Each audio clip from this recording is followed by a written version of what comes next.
ওই বল, তোরা কেউ পড়া করিসনি কেন? স্যার, কাল রাতে বৃষ্টির জন্য কারেন্ট ছিল না। স্যার, আমারও বাড়িতে কারেন্ট ছিল না। স্যার, আমারও বাড়িতে কারেন্ট ছিল না। স্যার আমার বাড়িতে কারেন্ট ছিল কিন্তু লাইট ছিল না। স্যার, আমার বাড়িতে কারেন্টও ছিল, লাইটও ছিল, কিন্তু বই খাতাগুলো বৃষ্টিতে ভিজে গিয়েছিল।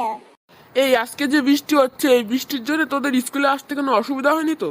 কি যে বলবো স্যার, বৃষ্টির জন্য পথঘাট দেখতেই পাচ্ছিলাম না, লোকজনের কাছে শুনে শুনে এসেছি। স্যার, আমি তো বৃষ্টির জন্য সব সাদা দেখে প্রিন্সিপালের রুমে ঢুকে গিয়েছিলাম। স্যার, আমি তো স্কুলের পাশে যে গোয়ালঘর আছে ওখানে ঢুকে পড়েছিলাম। স্যার আমি তো আস্তে আস্তে পথে হোঁচট খেয়ে পড়ে গিয়েছিলাম, দেখুন জামাটা ভিজে গেছে।